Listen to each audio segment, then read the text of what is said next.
ರಾಗಿ ಇಡ್ಲಿ ಮಾಡಲು ಬೇಕಾದಂತಹ ರಾಗಿ ಹಿಟ್ಟು ಮತ್ತು ನೆನೆಸಿದ ಉದ್ದಿನ ಬೇಳೆ ಅಥವಾ ಕಾಳು.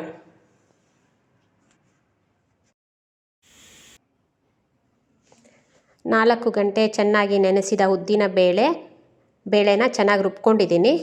ರುಬ್ಕೊಂಡಿರುವ ಉದ್ದಿನ ಬೇಳೆ ಮತ್ತು ರಾಗಿ ಹಿಟ್ಟು ಮತ್ತು ನೀರನ್ನು ಹಾಕಿ ಇಡ್ಲಿ ಹದಕ್ಕೆ ಕಲಸಿಡೋಣ.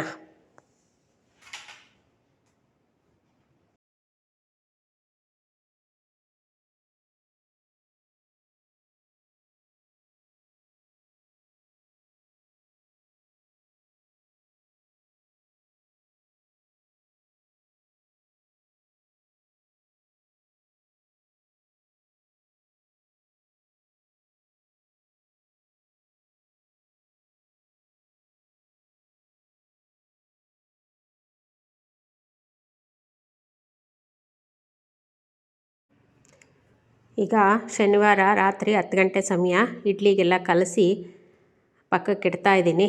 ನಾಳೆ ಬೆಳಿಗ್ಗೆ ನೋಡೋಣ ಇದು ಹೇಗೆ ಊರಿರುತ್ತೆ ಅಂತ.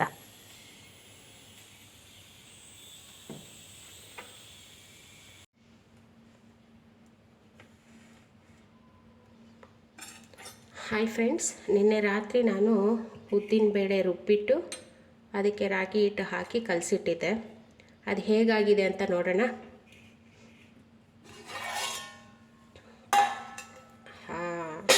ನೋಡಿ ಎಷ್ಟು ಚೆನ್ನಾಗಿ ಊರಿದೆ. ಇದಕ್ಕೆ ನಾನೇನು ಸೋಡಾ ಉಪ್ಪು ಏನು ಹಾಕಿರಲಿಲ್ಲ. ಚೆನ್ನಾಗಿದೆಯಲ್ಲ ಫ್ರೆಂಡ್ಸ್.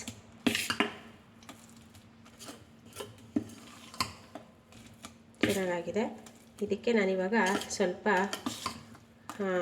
ಸೋಡಾ ಮತ್ತು ಉಪ್ಪು ಕಲಿಸ್ತೀನಿ. ಸ್ವಲ್ಪ ಸೋಡಾ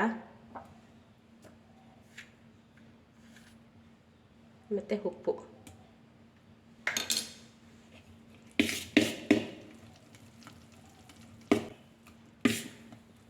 ಇದೊಂದು 5-10 ನಿಮಿಷ ಬಿಟ್ಬಿಡೋಣ.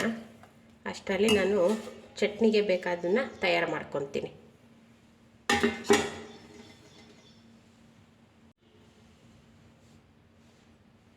ಹಾಯ್ ಫ್ರೆಂಡ್ಸ್, ಚಟ್ನಿಗೆ ಬೇಕಾದಂಥ ಪದಾರ್ಥಗಳು: ಹುರಿಗಡಲೆ, ಕಡಲೆಬೀಜ, ಉದ್ದಿನಬೇಳೆ, ಹುಣಸೆಹಣ್ಣು, ಉಪ್ಪು, ಸ್ವಲ್ಪ ಕೊತ್ತಂಬರಿ ಸೊಪ್ಪು, ಬೆಳ್ಳುಳ್ಳಿ, ಒಣಮೆಣಸಿನಕಾಯಿ, ತೆಂಗಿನಕಾಯಿ.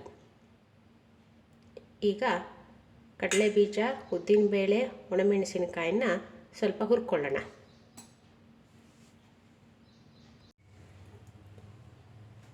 Hi friends,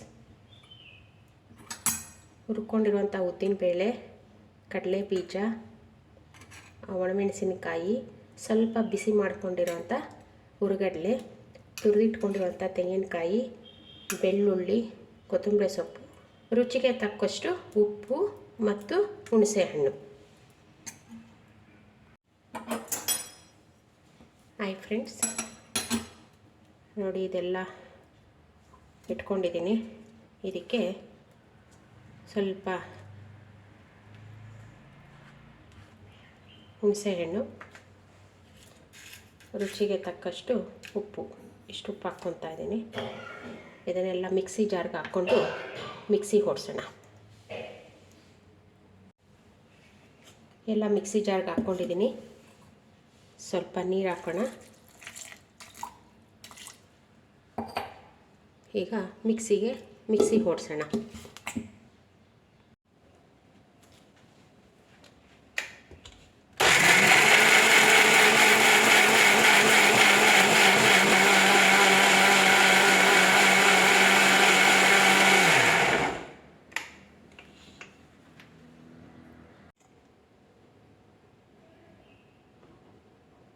ರುಬ್ಬಿದ್ದಾಯಿತು.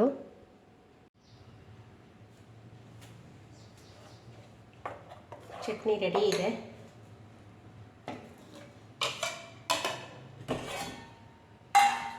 ಆವಾಗಲೇ ಉಪ್ಪು ಸೋಡಾ ಹಾಕಿದ್ನಲ್ಲ, ಅದು ನೋಡಿ ಇವಾಗ ಈ ಥರ ಚೆನ್ನಾಗಿದಾಗಿದೆ. ಊರಿದೆ, ಮತ್ತು ಇನ್ನೂ ಊರಿದೆ ಇದು ಹಿಟ್ಟು. ಈಗ ಇಡ್ಲಿ ಪಾತ್ರೆಗೆ ಹಾಕಿ ಇಡೋಣ.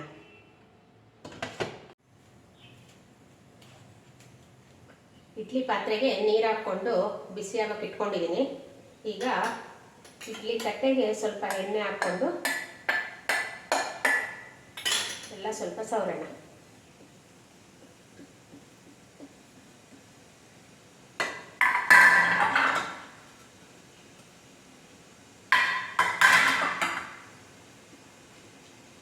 ಇದಕ್ಕೆ ಇವಾಗ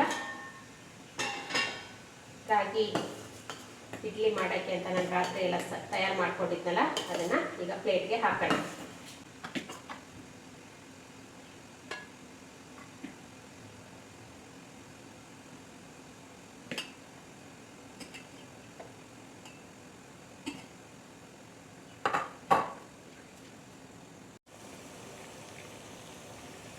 ನೋಡಿ, ನೀರೀಗ ಚೆನ್ನಾಗಿ ಕುದೀತಾ ಇದೆ. ಈಗ ಇಡ್ಲಿ ಪ್ಲೇಟ್ಗಳನ್ನು ಅದರೊಳಗಡೆ ಇಡೋಣ.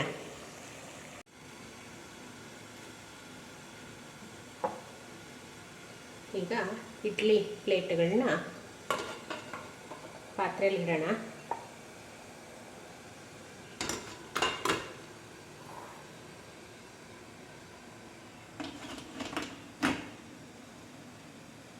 ಇದನ್ನು ಮುಚ್ಚೋಣ.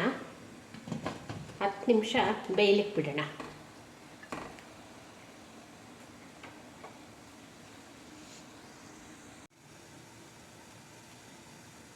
ಫ್ರೆಂಡ್ಸ್, 10 ನಿಮಿಷ ಆಯಿತು. ಇದು ನೋಡೋಣ ಇಡ್ಲಿ ಹೇಗಾಗಿದೆ ಅಂತ.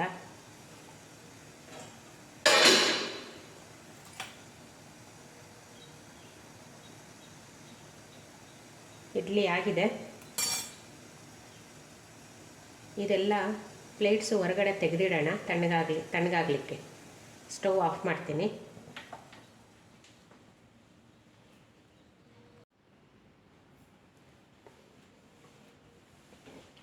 ಇಡ್ಲಿ ಪಾತ್ರೆಯಿಂದ ಪ್ಲೇಟ್ಗಳನ್ನ ಹೊರಗಡೆ ತೆಗೆದಿಡೋಣ.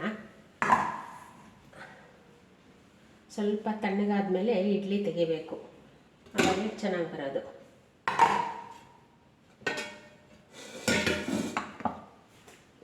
ಒಂದು 10 ನಿಮಿಷ ಬಿಡೋಣ ತಣ್ಣಗಾಗಲಿಕ್ಕೆ.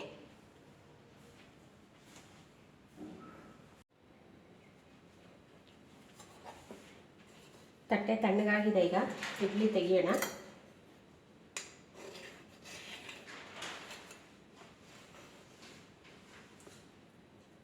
ನೋಡಿ ಎಷ್ಟು ನೀಟಾಗಿ ಬರ್ತಾ ಇದೆ.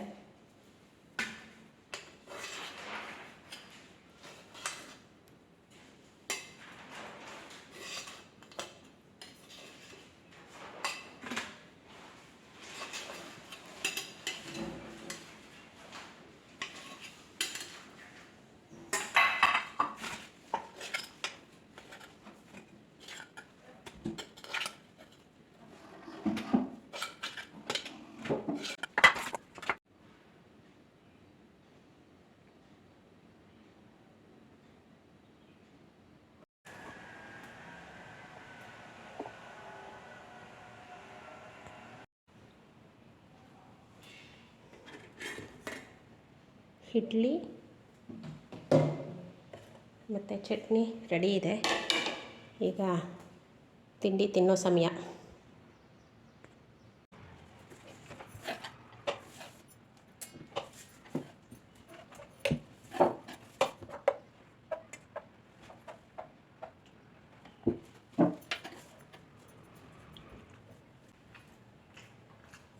ಹೇಗಿದೆ?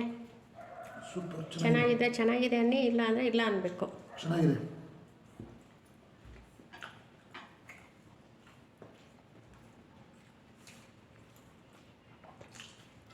ಓಕೆ ಫ್ರೆಂಡ್ಸ್, ಹೀಗೆ ರುಚಿಕರವಾದಂತಹ ರಾಗಿ ಇಡ್ಲಿನೂ ಮನೆಯಲ್ಲೇ ಮಾಡಿಕೊಂಡು ನಾವು ಪೌಷ್ಟಿಕವಾದ ಆಹಾರವನ್ನು ತಿನ್ಬೋದು.